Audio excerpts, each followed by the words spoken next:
أعوذ بالله من الشيطان الرجيم بسم الله الرحمن الرحيم والصلاة والسلام على أشرف الأنبياء والمرسلين نبينا محمد وعلى آله وأصحابه أجمعين وأشهد أن لا إله إلا الله وحده لا شريك له وأشهد أن محمدا عبده ورسوله صلى الله عليه وسلم أما بعد.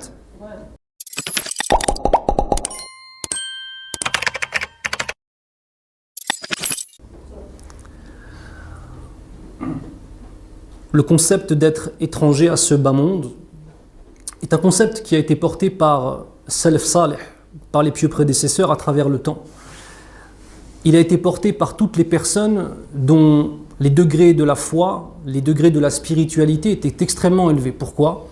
Parce que c'est un enseignement direct qui émane du prophète sallallahu alayhi wa sallam, à travers un certain nombre de textes que nous allons voir ensemble, Inch'Allah.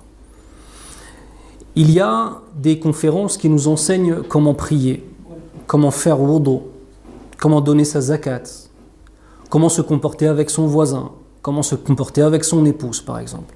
Ce sont des conférences qui sont extrêmement importantes et qui nous permettent dans la réalité, tous les jours, d'appliquer le conseil directement. Et il y en a d'autres qui se veulent être plus générales, afin de nous permettre en fait de modifier la façon dont on voit le monde. Modifier la façon dont on voit le monde. Et cet enseignement du prophète sallallahu alayhi wa sallam envers les sahaba radiyallahu anhum et envers leurs élèves qui sont les tabi'in wa tabi'at tabi'in et jusqu'à présent à travers les porteurs de science que sont les ulama, ce sont des messages très importants qui nous ont été envoyés. Première des questions que je veux poser, à laquelle je vais vous ramener une réponse, une proposition de réponse en tout cas, c'est essayer de nous poser la question: pourquoi ai-je été créé? La réponse est dans le Coran. قال الله عز وجل بسم الله الرحمن الرحيم وما خلقت الجن والإنس إلا ليعبدون بمعنى إلا ليوحدوني هذا هو المعنى. Je n'ai créé les djinns et les hommes que pour l'adoration, pour qu'ils m'adorent. L'adoration, c'est le moyen par lequel on va concrétiser notre i'tiqad, notre dogme. Je répète, l'adoration, al-a'mal, c'est la chose par laquelle on va concrétiser الذي هو موجود في قلوبنا وعلى ألسنتنا الذي هو الاعتقاد. Et c'est pour ça que la définition de la foi c'est الاعتقاد بالقلب والقول باللسان والعمل بالجوارح. C'est le fait d'avoir en son cœur une foi forte qui soit basée sur la certitude. De concrétiser cette certitude par la langue est déjà un membre, d'accord ? De concrétiser par la langue, puis de faire les actions qui sont en accord avec ce contrat qu'on a passé avec Allah Azza wa Jal. Eh bien, quand Allah Azza wa Jal nous informe qu'il ne nous a créé que pour l'adorer, c'est à travers ces trois dimensions. La dimension du cœur, le fait d'avoir conscience qu'Allah Azza wa Jal nous voit à chaque instant, qu'il est Sami', qu'il est le Basir, qu'il est le Alim, qu'il est le Hakim.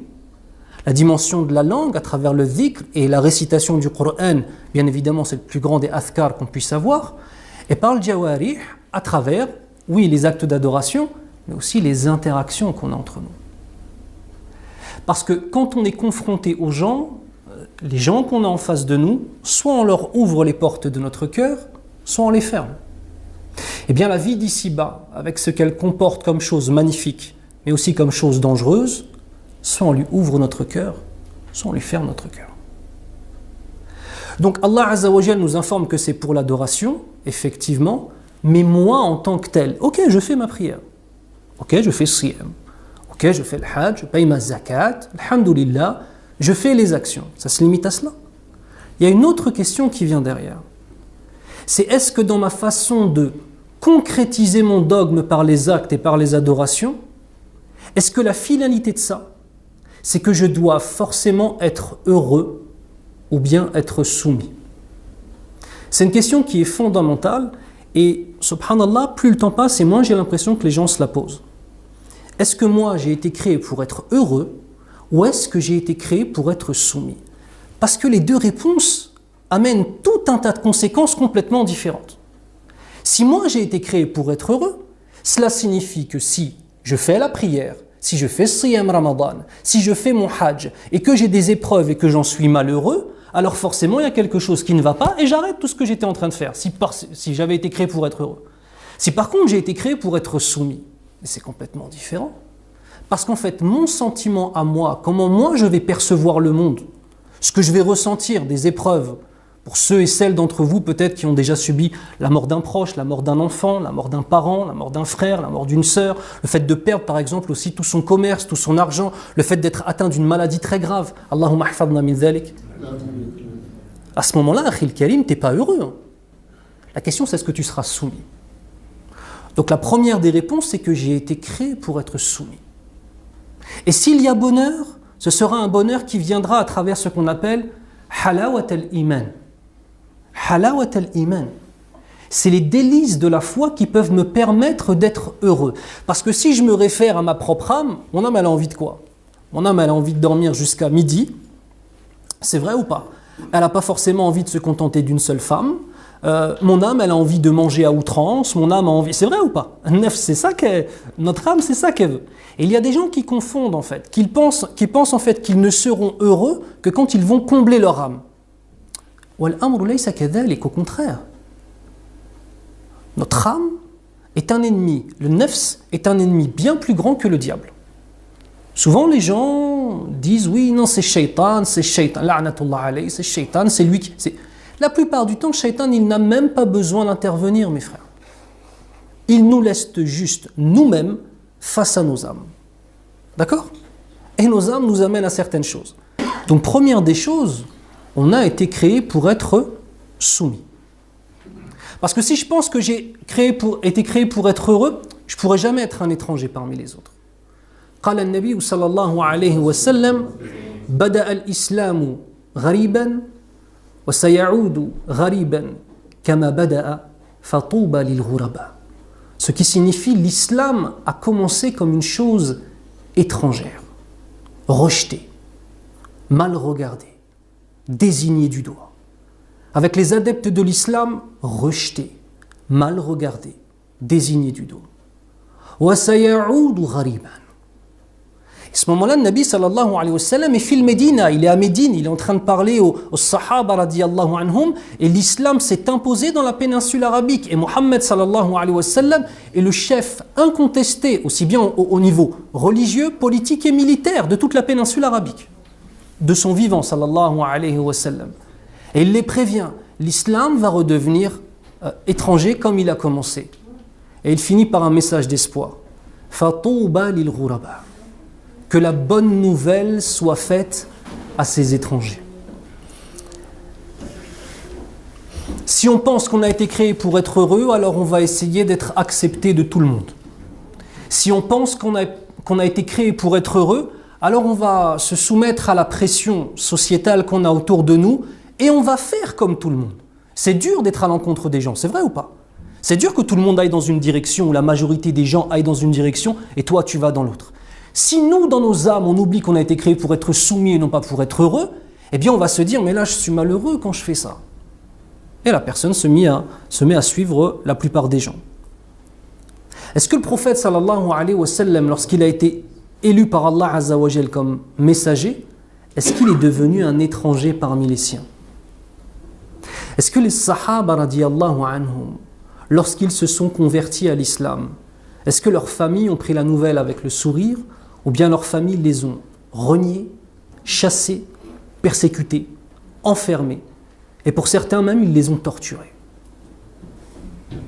Ce que je suis en train de vous dire à travers cela, c'est que celui ou celle qui pense que l'acceptation de tous, de celui ou de celle que tu es en tant que musulman, que cette acceptation sera effective, celui-ci va à l'encontre de ce qui est présent dans le Coran al-Karim et à l'encontre de ce dont nous informe le prophète sallallahu alayhi wa sallam. قال الله عز وجل من المؤمنين رجال صدقوا ما عاهدوا الله عليه. Il y a parmi les croyants de véritables hommes qui ont concrétisé le pacte qu'ils ont passé avec Allah azza wa jal. Vous savez pourquoi ce verset? Parmi toutes les raisons, c'est que c'est dur d'être un homme. C'est dur de se tenir à son dîn. Dans la suite du hadith, après on a d'autres riwayats qui viennent nous dire, dans laquelle en fait les sahaba radiyallahu anhum vont interroger le prophète sallallahu alayhi wa sallam sur qui sont justement ces étrangers. Wa fi riwayatin ukhra qila ya Rasulallah manil ghuraba. Donc les sahaba radiyallahu anhum entendent ce hadith, entendent cette parole du prophète sallallahu alayhi wa sallam, mais veulent savoir en fait ce qu'il en est. Ya Rasulallah, des étrangers, Touba lil ghuraba. Bonne nouvelle aux Ghuraba. Ils ne vont pas demander qui sont les étrangers pour essayer de ne pas être étrangers. Mais au contraire, ils vont demander à Nabi sallallahu alayhi wa sallam qui sont les étrangers pour tenter d'être des étrangers. Parce que la fin du hadith, c'est Touba lil ghuraba, que la bonne nouvelle soit annoncée aux étrangers. Regardez comment ils étaient. Ils ne cherchent pas à savoir si ça va être dur ou si ça va être facile. Ils cherchent à tenter d'obtenir les récompenses dont a parlé Allah Azza wa Jal dans le Coran, dont a parlé le prophète sallallahu alayhi wa sallam à travers sa sunna authentique et purifiée. Man hum ya Rasulallah faqala lahum alladhina yuslihuna idha fasada an-nas, ce qui signifie ceux qui corrigent les gens lorsqu'ils sont devenus corrompus. Ça c'est une des caractéristiques des Ghuraba. Dans une autre riwaya, yuslihuna ma afsada an-nas min sunnati, c'est ceux qui vont corriger les gens qui ont corrompu la sunna du prophète sallallahu alayhi wa sallam. Dans une autre riwaya, hum unasun salihun qalilun fi unasi su'in kathirin. Dans la traduction, ils sont un petit groupe de gens qui vivent parmi une population qui est majoritairement corrompue. Voilà ce qu'est le Ghuraba. Je ne suis pas en train de parler des étrangers par leurs origines. Ça, une personne qui serait maghrébin d'origine ou asiatique d'origine ou africain, je veux dire l'Afrique noire d'origine, il n'a pas besoin d'être un musulman pour ressentir cette étrangeté. Il subira un racisme très souvent où qu'il aille, aussi bien en Europe qu'en Afrique, qu'en Asie ou peu importe. Allahu musta'an. Je suis en train de parler d'une étrangeté qui est un choix, pas une étrangeté qu'on subit. C'est-à-dire qu'on choisit d'être un étranger. Bitawfiqillah, bien sûr, c'est Allah Azza wa Jal. Allahu khaliqu kulli shay. C'est Allah Azza wa Jal qui transforme et qui crée même en nous al-irada, la volonté. Mais ce qui est différent de l'étrangeté qu'on peut ressentir parmi nos origines, c'est que ton origine, après, tu ne la choisis pas. Et que tes origines apparaissent sur ton visage, tu ne le choisis pas. Ce statut d'étranger-là, on a le choix. Et je vais aller plus loin. C'est beaucoup plus facile de ne pas être un étranger, de suivre le mouvement général de ce que veulent les gens. Là, on parle d'un choix. Et si on parle d'un choix, on doit parler de conviction. L'étranger, c'est celui qui va aller à l'encontre de son âme. Et l'étranger, c'est celui qui est prêt à respecter le contrat qu'il a passé avec Allah Azza wa Jal dans toutes les dimensions de sa vie. Au niveau personnel, au niveau de son couple, au niveau de l'éducation de ses enfants, au niveau professionnel, au niveau de la relation avec les gens. Le ressenti des étrangers. Les étrangers ressentent le fait qu'ils ne sont pas à leur place. Et encore une fois, on est dans une société où on nous dit que, en fait c'est là, si vous voulez, en plus avec le coaching et tout ce qu'il y a de plus en plus à la mode, c'est, comment dirais-je, c'est la glorification de l'âme, la glorification de l'ego et du nefs. Tu dois être bien partout où tu vas. Tu dois être bien quand tu es à la mosquée Al-Karim. Tu dois être bien avec ta femme si tu es avec elle dans le halal. Tu dois être bien avec tes enfants et te sentir bien quand tes enfants te renvoient une image de piété que par la grâce d'Allah subhanahu wa ta'ala, tu as pu leur transmettre. Mais il y a des endroits dans lesquels tu dois te sentir mal. Quand tu es au milieu de gens qui discutent du haram, tu dois te sentir mal. Quand on est dans une situation où nous-mêmes, on a gagné de l'argent qui est dans l'illicite et qu'on a construit un commerce avec cet argent illicite, on doit se sentir mal. Les gens ne veulent plus ressentir le sentiment de culpabilité. Parce qu'ils ont le sentiment d'être jugés. Non, je ne veux pas être jugé. Mais qui a dit qu'on ne jugeait pas? Kuntum khayra ummatin ukhrijat linnas ta'muruna bil ma'ruf wa tanhauna 'anil munkar wa tu'minuna billah. Vous êtes la meilleure des communautés qui a été envoyée à l'humanité. Vous ordonnez le bien et vous interdisez le blâmable. Quand on dit à quelqu'un ce que tu fais c'est haram, c'est pas un jugement? Bien sûr, c'est un jugement. Mais c'est un jugement sur ce que nous a enseigné Allah subhanahu wa ta'ala. Pas sur ce que moi je pense être juste, mais sur ce qu'Allah azza wa jalla a désigné comme étant juste. Pas ce que moi je pense être mal, mais sur ce que le prophète sallallahu alayhi wa sallam nous a enseigné que cette chose est mal. Et ça en fait c'est pas simplement une question de je suis musulman, je fais ma prière. Parce que là quand on parle de l'ghuraba, mes frères, on parle des salihoun. Hein. On est en train de parler d'autres degrés. On parle de degrés de gens qui sont en présence d'Allah subhanahu wa ta'ala dans leur vie, à chaque instant. Des gens qui lorsqu'ils entendent Ayat al-Kursi fondent en larmes. Vous savez qu'il y a des degrés dans les pleurs. Quand tu écoutes le Coran et que tu pleures. L'imam Ibn al-Qayyim rahimahullah nous ramène des degrés, nous parle de 3 degrés dans les pleurs. Premier degré, c'est le degré le plus bas. On pleure quand on entend des versets sur l'enfer. On a peur. Alors, déjà, c'est un signe de la foi, attention. Hein. Mais chez lui, subhanallah, après c'est pareil, Ibn al-Qayyim, voilà, nous zakki ala Allahi ahada, c'est les gens, c'est les salihoun de l'histoire, s'ils sont dans d'autres sphères, d'autres dimensions. Il te dit ceux qui pleurent uniquement quand ils entendent des versets sur l'enfer, c'est les gens du commun, msakin. Ils ont juste peur d'Allah. On a un degré supplémentaire. Ceux qui pleurent lorsqu'ils entendent les versets sur l'enfer et lorsqu'ils entendent les versets sur le paradis, parce qu'ils ont l'espoir. Donc là, on a 2 piliers parmi les 3 piliers de l'adoration. C'est quoi les 3 piliers de l'adoration? L'espoir, la peur et l'amour. Donc là, on a eu la peur. Ensuite, on a eu l'espoir. 3e degré qui est le plus haut, c'est ceux qui pleurent quand ils entendent les versets sur l'enfer, quand ils entendent les versets sur le paradis et quand ils entendent les versets qui décrivent Allah Azza wa Jal. Parce qu'ils sont amoureux d'Allah subhanahu wa ta'ala. Et vous savez quoi? Quand ils sont à ce degré-là, ils ne pleurent plus parce qu'ils ont peur de l'enfer lorsqu'ils entendent les versets sur l'enfer. Ils pleurent parce qu'ils ont honte du fait de penser que peut-être qu'Allah Azza wa Jal va les délaisser, va les juger comme étant des fasiqin, ou bien alors, Allahumma hafadna, des kafirin, et ils ressentent une haya, une honte si intense que c'est ça qui les font pleurer. Ils n'ont pas peur pour leurs membres, ils ont honte d'être jetés en enfer. Et quand ils entendent des versets sur le paradis, ils pleurent, non pas parce qu'ils ont envie d'avoir les maisons du paradis, ou les femmes du paradis, ou les fleuves du paradis.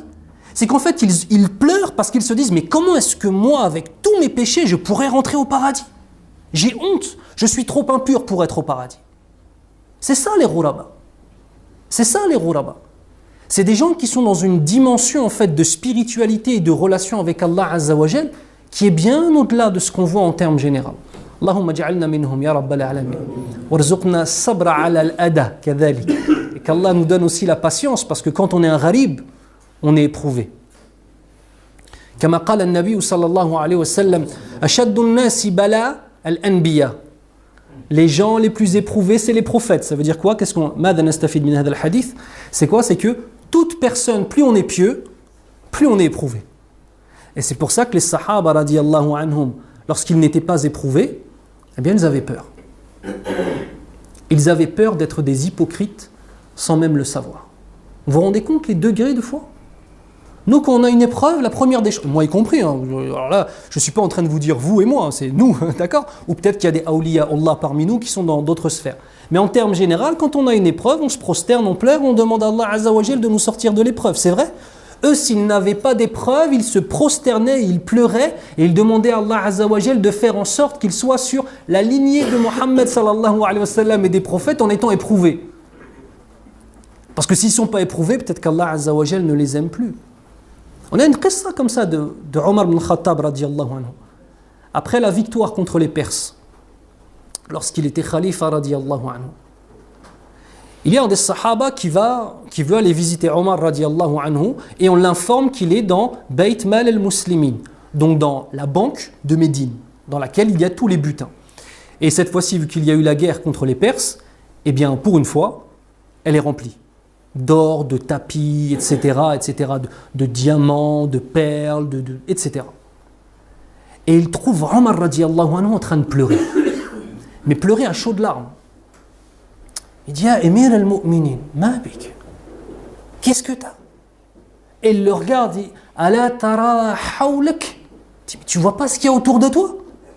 Donc il regarde, il dit, ah, Emir al-Mu'minin, je vois des richesses qu'on a prises dans la guerre, alhamdoulilah, on va pouvoir faire plein de bonnes choses, on va renforcer le Médina, on va pouvoir construire encore plus l'islam avec cet argent-là. Regardez comment Awliya Allah réfléchissent. Il a dit, Rasulullah sallallahu alayhi wa sallam dormait par terre sur une natte tressée de palmiers, dans une maison en terre. Et jamais il n'a eu entre les mains toutes ces richesses. Si maintenant Allah Azza wa Jal nous a donné ces richesses-là, c'est qu'on s'est égaré du bon chemin. Et que forcément, vu qu'aujourd'hui il y a trop de facilité pour nous, et que l'épreuve est en train de partir, qu'on fait des batailles, on gagne, on a du butin et on se renforce, forcément, là il y a un problème dans notre attitude. Vous savez ce qui s'est passé? Le premier sahaba qui était venu pour le réconforter s'est mis à pleurer avec lui. Ghuraba. Parce qu'en fait, ces gens-là ne voient pas simplement ce qu'on a en face de nous. Ils ne voient pas juste la personne. Moi, là, j'ai un frère en face de moi. Ils ne voient pas juste le frère. C'est une créature d'Allah. Allah l'a créé. Cette personne-là, elle a un droit sur moi. Lui, c'est mon frère. Vous voyez? On n'est pas simplement en train de regarder les gens, les ibad, et tu regardes simplement des gens où il n'y a aucune différence entre un musulman et un non-musulman dans la façon de voir les choses. C'est des gens, en fait, qui ont mis l'islam, imaginez-vous une paire de lunettes. Et quand tu mets une paire de lunettes de soleil, ça change ta vision des choses. L'islam, c'est ça. Tu mets l'islam. Tu avais une vie avant l'islam. Tu as une vie pendant l'islam. Ça ne doit pas être la même, Akhil Karim. Et parmi les problématiques qui se posent dans la communauté, c'est que beaucoup de gens ont hérité l'islam de leurs parents. Wallah, ils ne savent pas la chance qu'ils ont. Wallah al-azim. La piété, ce n'est pas une mince affaire. At-taqwa amrun sa'b. Sa'b. C'est difficile d'être pieux. Ceux qui vous disent que c'est facile d'être pieux, ce sont des menteurs. C'est difficile d'être pieux. Après, c'est difficile de se lever toutes les nuits dans le dernier tiers de la nuit. C'est difficile de jeûner un jour sur deux. C'est difficile d'être face à une situation où tu as le halal ou le haram. Si tu restes dans le halal, tu restes pauvre. Si tu passes dans le haram, tu deviens riche. C'est difficile. C'est difficile quand tu as 20 ans, tu as des shahawat, tu as des femmes qui te proposent des choses et de dire non, fi sabilillah. Bien sûr, c'est difficile. Qui a dit que c'était facile? Mais si on ne prend pas l'islam à bras-le-corps et qu'on ne le met pas dans nos cœurs, Allah Azza wa Jal va nous priver de la baraka. Va nous priver de la baraka. Allahumma hafadna. Donc parmi les ressentis des étrangers, ne pas être à leur place, ne pas être forcément en harmonie avec leur environnement, de paraître étranger aux yeux de ceux qui les entourent. Vis-à-vis des non-musulmans, parfois bien sûr, et même vis-à-vis des musulmans. Combien de fois j'ai des jeunes filles qui viennent me voir à la mosquée et qui me disent « je veux porter le hijab », mes parents m'interdisent de le faire. Des jeunes qui viennent me voir, je prie, mes parents me disent « tu pries trop, tu vas trop à la mosquée ». Et pire des choses, il a laissé un petit peu pousser sa barbe. Ce jeune-là, son père s'appelle Mohammed, sa mère s'appelle Khadija, son père prie depuis 40 ans, mais il ne veut pas que son fils soit un homme pieux. Où est le problème? La peur du regard des gens, la peur d'être considéré comme un étranger, la peur d'être considéré comme une personne que l'on peut juger. Mais pas ton hijab, ça va faire du bruit. Les gens ensuite ils vont faire attention à nous. Et Akhil Karim, c'est une fierté d'afficher ton islam. Un étranger est fier de ça. Subhanallah, tu as été choisi par Allah Azza wa Jal. Ceux qui sont nés musulmans, peut-être que vous le ressentez moins, mais vous avez été choisis par Allah. Allah a mis dans les cœurs des personnes qui sont musulmanes, a mis l'iman dans leur cœur, a mis l'islam dans leur cœur. On va cacher ça? On va hachem de ça? Est-ce que vous croyez que les fasiqoun, les pervers, ont honte de leur perversité? Les pervers n'ont pas honte de leur perversité. Les pervers n'ont pas honte d'appeler les gens à la perversité. Mais certains musulmans ont honte de leur apparence de musulmans et de musulmanes. Et certains musulmans ont honte d'appeler à l'islam. Allahul musta'an. Et ensuite on s'étonne. C'est dur pour nous, pour les musulmans dans le monde. Kama qala Allahu azza wa jalla. Inna Allah la yughayyiru ma biqawmin hatta yughayyiru ma bi anfusihim. Certes, Allah Azza wa Jal ne changera pas l'état d'un peuple tant que ce peuple n'a pas changé ce qu'il y avait en lui. Et changer ce qu'il y a en nous, c'est notre relation avec notre dîn, notre façon de voir le monde, notre façon de considérer les choses. La izza qu'on peut avoir à être un musulman, la fierté qu'on peut avoir à être un musulman, l'honneur d'être un musulman, peu importe ce que les autres diront. Je suis gharib, tu me considères comme un étranger. Alhamdulillah Rabbil Alamin. Fatouba lil ghuraba. فَطُوبَى لِلْغُرَبَاءِ. Parmi les actions des étrangers, eh bien, ce sont ceux qui prient quand les autres dorment ou délaissent la prière. Ce sont ceux qui étudient lorsque les autres ignorent. Ce sont ceux qui se préservent quand les autres succombent. Ce sont ceux qui jeûnent quand les autres mangent. Ce sont ceux qui subissent les railleries et qui savent patienter pour Allah et qui restent thabitin, qui restent des rijal, qui restent droits dans leurs bottes vis-à-vis de leur dîn, peu importe ce que diront les autres. C'est ceux qui louent des maisons quand d'autres font des crédits à la banque illicite. Ce sont ceux qui patientent sur la pauvreté. C'est ceux qui, dans leur vie de tous les jours, n'acceptent pas d'effacer l'islam, n'acceptent pas d'effacer les principes de notre dîn. كما قال النبي صلى الله عليه وسلم كن في الدنيا كأنك غريب أو عابر السبيل. Sois dans cette vie comme si tu étais un étranger ou alors un voyageur. Vous savez, le voyageur, il y a un certain nombre de caractéristiques. Qu'est-ce qui fait le voyageur? Le voyageur ne prend pas beaucoup d'affaires avec lui. Parce que s'il prend trop de choses sur son dos, ça va l'empêcher d'avancer. Exactement ce que doit faire le musulman avec la vie d'ici-bas. Combien de personnes se sont enchaînées à leur travail pour obtenir un bon salaire, mashallah, halal, tabarakallah. Mais tu passes 70 heures dans ton travail par semaine. Quand est-ce que tu vas éduquer tes enfants? Quand est-ce que tu vas conserver cette relation avec ton épouse? Vous savez, il y a plein de choses qui sont aïbs et les gens ne se le disent pas entre eux. Par contre, ils viennent voir les imams et ils nous disent parce qu'ils sont en détresse. Vous savez le nombre de divorces qui sont dus au fait que le mari travaille trop et qu'il ne s'occupe pas de sa famille? C'est un chiffre, vous ne le soupçonnez même pas. Et quand tu parles avec la sœur, elle te dit « Mais j'ai pas de mari en fait. J'ai pas de mari. » Soit il est au travail, soit il est avec ses amis, soit il est en voyage. Mais il n'est jamais à la maison à s'occuper de moi, à s'occuper des enfants. On doit avoir cette relation où on essaie de mettre, comment dirais-je, les choses de façon raisonnée et raisonnable.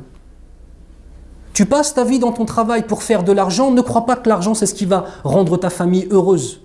Ne crois pas que le fait d'avoir beaucoup d'argent va rendre tes enfants pieux, ya akhil karim. Tes enfants ont besoin de toi en tant que père.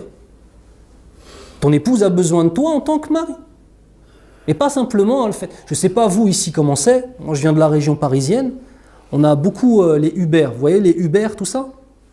La communauté musulmane. Qui va souvent sur Paris? Levez la main.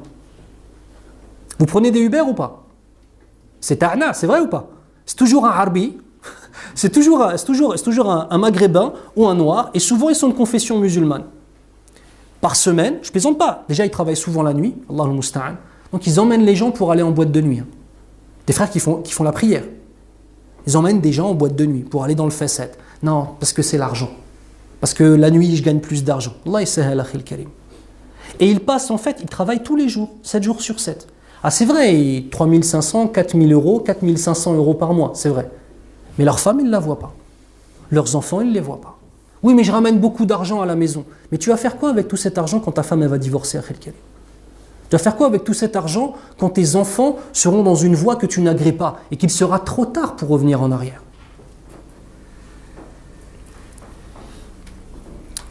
On doit être un gharib.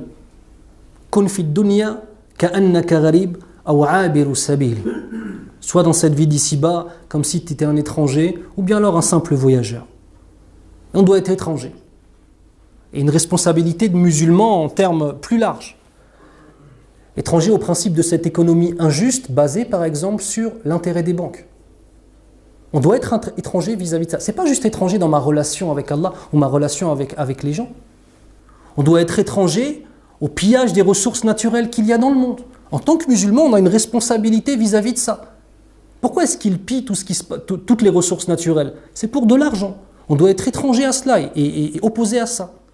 On doit être étranger à la domination des pays les plus pauvres. On doit être étranger au vol des ressources qui sont faites de ces pays.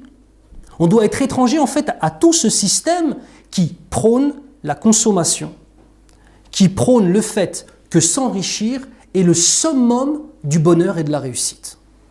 Tant qu'on n'enlève pas ça de nos esprits, on ne peut pas être un homme pieux, c'est impossible. Ce n'est pas simplement étranger à des choses de tous les jours. mais étrangers dans le fait de refuser l'injustice. Alors une question à se poser, les étrangers, est-ce qu'à un moment ils peuvent tomber? Et quand est-ce que ces étrangers peuvent tomber? Le sentiment d'impuissance qu'on peut avoir parfois et la difficulté qu'on a à rester différent. Et l'ego n'aime pas cela. L'âme n'aime pas cela. Souvent, j'ai des frères et sœurs qui parlent des écoles musulmanes et sur Paris, alhamdoulilah, on a pas mal d'écoles musulmanes, donc on a plus ou moins le choix, même si c'est très cher.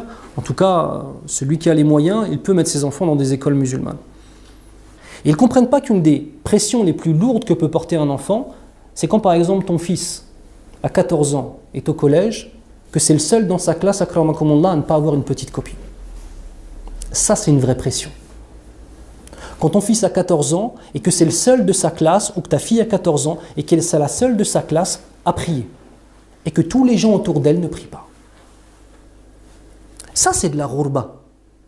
Et ça, c'est difficile à assumer. Pour les adultes, c'est difficile à assumer. Alors imaginez-vous pour les enfants à quel point ça l'est. Ces enfants-là, il faut, encore une fois, et ça c'est la responsabilité des musulmans, que nous puissions faire des écoles musulmanes. Afin d'avoir des enfants qui sont dans une continuité entre ce qu'ils apprennent chez eux et ce qu'ils apprennent à l'école. Afin que ces enfants, lorsque demain vient Salat al-Dhuhr et que ton enfant veut prier, ne soient pas obligés de se cacher pour faire cela. Et comme je vous l'ai dit, qu'il ne soit pas le seul de sa classe à prier. Imaginez-vous la pression pour un enfant de 14 ou 15 ans.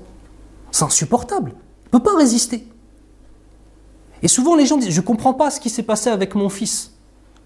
Mais ton fils, tu le vois combien d'heures par semaine, Akhil Karim? Ton fils, quasiment pendant 6 à 7 heures par jour, il est à l'école. Tu le vois quand il est à l'école. Et c'est qui ses fréquentations? Tu les vois, ces fréquentations? Et en fait, il y a tout un tas de choses où on ne comprend pas et on ne veut pas accepter cette chose-là. Ton enfant, s'il est pieux dans une école publique, il va être gharib. T'as pas d'école musulmane? Il n'y a pas d'école musulmane? Allah is-sahel. Apprends-lui à être un gharib. Apprends-lui à assumer cette différence. Apprends-lui à assumer qu'il est le seul dans sa classe à ne pas avoir de petites copines, à prier, à ne pas boire de l'alcool, à ne pas fumer des drogues. Les petits de 12 ans aujourd'hui, ils fument et ils boivent. Hein. Je ne sais pas si vous êtes au courant. Mais moi, direct ma génération, ce qu'on faisait nous, ça n'a strictement rien à voir.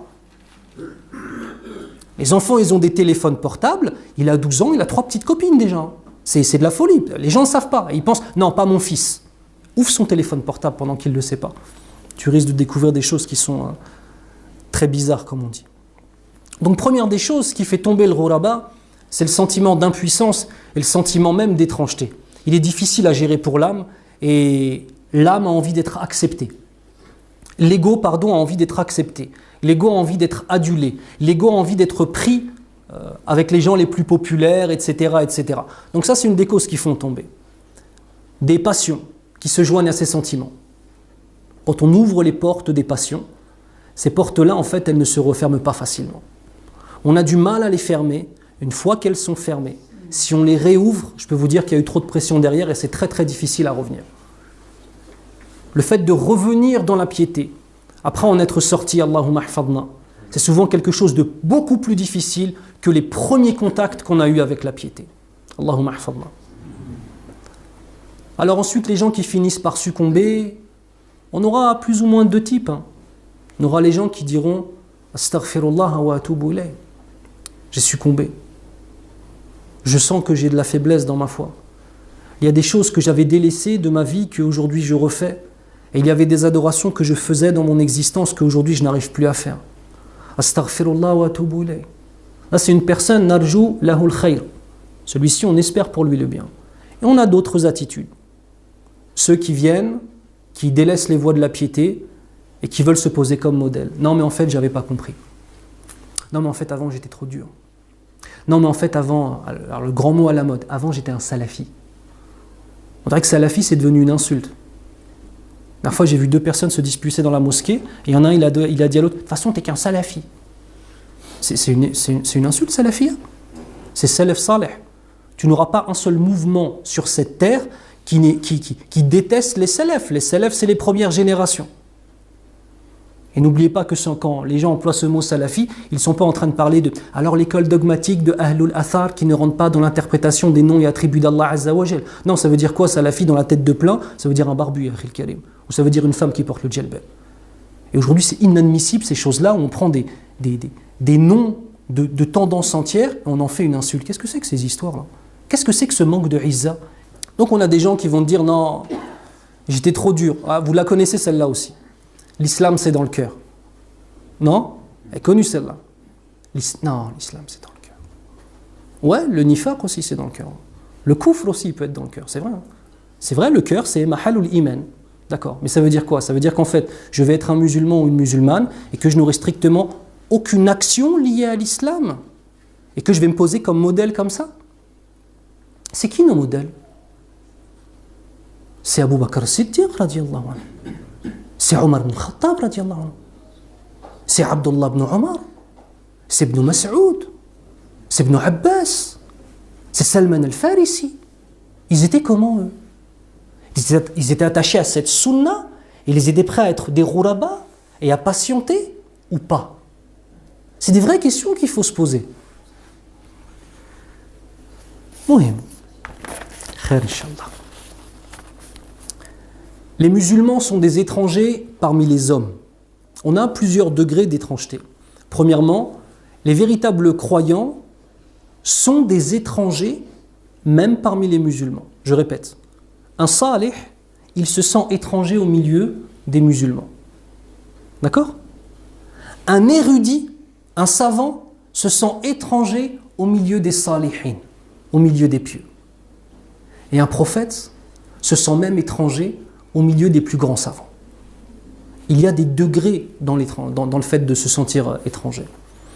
Ces gens-là, ils ne sont pas étrangers par leur couleur, comme on l'a dit, ils sont étrangers par leur croyance, ils sont étrangers par leur compréhension du monde, ils sont étrangers par leurs actes d'adoration, ils sont étrangers par leur comportement. Smahliya, quand tu es une personne qui est prête à donner en sadaqa, quand tu es une personne qui est prête à aider les gens dans la rue, à t'arrêter et à leur donner à manger, aujourd'hui, en ces temps-là, tu es un étranger. Après. Va dire à un de tes collègues, non mais, sincèrement, discute avec un de tes collègues de travail et dis-lui que la nuit du 27, tu as pris toutes les économies que tu avais depuis 3 ans et tu les as données pour la mosquée. Tu vois comment il va te regarder, s'il ne va pas te regarder comme un étranger. Dis à ton collègue, par exemple, que tu as économisé pendant 10 ans et que ces 10 ans d'économie, ça t'a donné tant d'argent et que là, tu vas aller au Hajj dans 2 mois. Mais il va te regarder comme un étranger.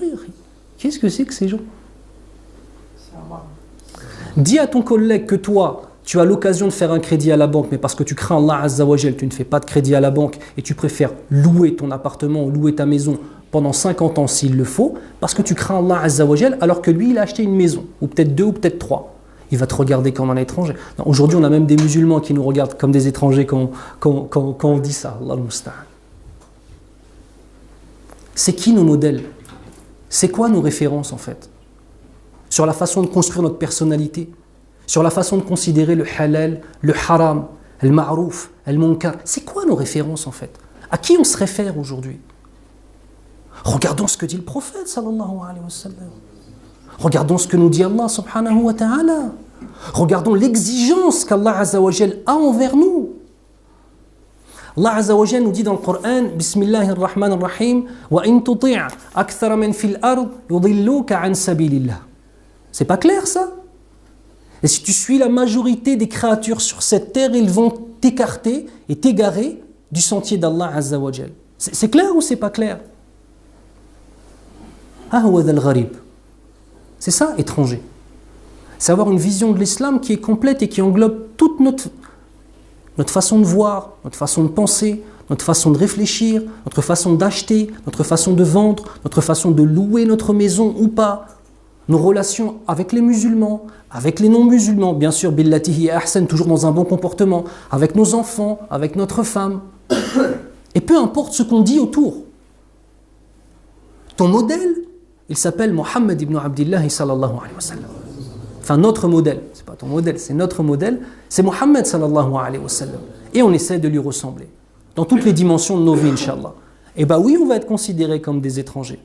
Fatouba lil ghuraba. Pour finir, on va voir deux choses.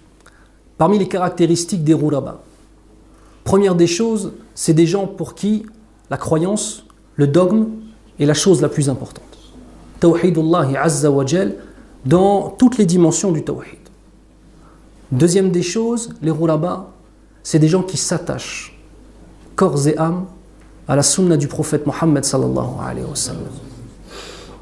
Et juste pour enlever toute confusion, première des sunnas, c'est d'adorer Allah et d'avoir une croyance comme celle de Mohammed sallallahu alayhi wa sallam. C'est d'adorer Allah Azza wa Jal dans les actions comme le faisait Mohammed sallallahu alayhi wa sallam. D'avoir un comportement avec Allah qui soit le bon comportement, ce qu'on appelle dans les hadiths et dans les nusus al-khuluq.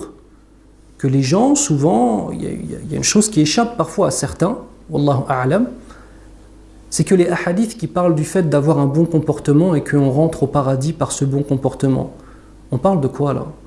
On parle de faire un sourire à ton voisin? On parle d'enlever quelque chose qui était sur la route simplement? Non. Lorsque le terme khuluq est employé, le premier des khuluq, c'est le khuluq ma'allah, bit-tawhid. Le premier des comportements dont on parle, c'est le khuluq avec Allah, le bon comportement avec Allah dans l'adoration, d'une façon que lui nous a ordonné et d'une façon que Allah Azza wa Jal aime. Et vous savez quoi? De ce bon comportement avec Allah naît un bon comportement avec les gens. C'est là où tu rentres au paradis parce que tu as fait un sourire à ton voisin. Pourquoi? Parce que ce sourire, tu l'as fait fi sabilillah. Parce que ce sourire est le résultat d'un bon comportement qu'on a avec Allah subhanahu wa ta'ala. Et par cet i'tiqad, par ce lien, par ce habl que j'ai avec Allah, alors je change mon comportement avec toi, akhil karim. J'avais pas envie de te donner de l'argent, wallah, je te donne 50% de mon salaire. C'est juste pour Allah Azza wa Jal. C'est là où c'est un khuluq qui nous fait rentrer au paradis. Et non pas simplement d'être gentil. Est-ce qu'on est tous d'accord? On n'a pas besoin d'être un musulman pour être gentil. On est d'accord là-dessus ou pas? Non? Un non-musulman peut être extrêmement gentil, extrêmement généreux, être une personne qui aide son prochain, qui a une vraie envie d'aider son prochain, d'avoir des comportements qui sont admirables, bien sûr. Donc c'est pas parce que tu es gentil que tu vas rentrer au paradis, c'est parce que tu es soumis. Et que cette soumission donne naissance à un bon comportement avec Allah. Et ce bon comportement avec Allah dans la croyance et dans les actes donne un fruit. Ce fruit, c'est le bon comportement avec les gens. C'est pas la même chose, du tout, c'est pas la même chose. Dernière des choses, la récompense de 50 compagnons. Le Nabi sallallahu alayhi wa sallam, dans l'explication d'un verset qui donne dans le sens « Ô vous les croyants, vous êtes responsables de vous-même. Ya ayyuhalladhina amanu, alaykum anfusakum. Celui qui s'égare ne vous nuira point si vous avez pris la bonne voie. » Donc les sahaba radiyallahu anhum ont demandé à Nabi sallallahu alayhi wa sallam, on ne comprend pas ce verset. Donc ça fait partie des rares choses où on a du Coran et on a un tafsir du prophète sallallahu alayhi wa sallam direct. Il répondit, encouragez le bien et interdisez le blâmable jusqu'à ce que vous voyez que l'avarice est loi, que les désirs sont assouvis, que ce bas monde est préféré à l'au-delà et que chacun est infatué de sa propre opinion. On dirait qu'il est en train de décrire 2019, sallallahu alayhi wa sallam. À ce moment-là, occupez-vous de vous-même et fuyez le public. Des jours pénibles viendront après vous. Vivra cette époque nécessitera pour les musulmans, écoutez bien, une patience équivalente à celle qu'il faut pour tenir du charbon ardent dans sa main. C'est comme si tu prenais une braise et tu la tiens dans ta main. Voilà tamassuk bis sunna aujourd'hui, à quel point il est difficile. Le fait de s'accrocher à la sunna du prophète sallallahu alayhi wa sallam. Quiconque à ce moment-là sera capable d'avoir cette patience, écoutez bien, recevra la récompense de 50 personnes. Ensuite, les sahaba radiyallahu anhum, Nabi sallallahu alayhi wa sallam est parti. Et ils ont commencé à dire 50 personnes. Mais 50 personnes de qui? De leur époque à eux ou de notre époque à nous? Donc ils ont khtalaf. Ils ont dit non, c'est pas possible. Une personne, nous on est les élèves de Rasulullah sallallahu alayhi wa sallam. Comment une personne qui viendra dans 1000 ans, dans 2000 ans, dans 3000 ans, il pourra avoir la récompense de 50 sahaba? C'est pas possible. Ils ont dit mais non, mais regarde, la miséricorde d'Allah Azza wa Jal n'a pas de limite. Donc ils ont khtalaf. Alors ils sont partis voir le prophète sallallahu alayhi wa sallam. Fasa'aluh.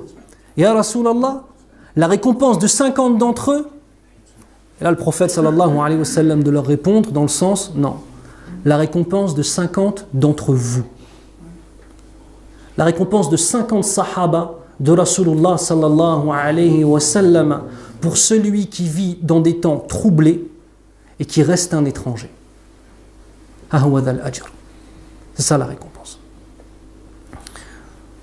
Alors on récapitule pour finir.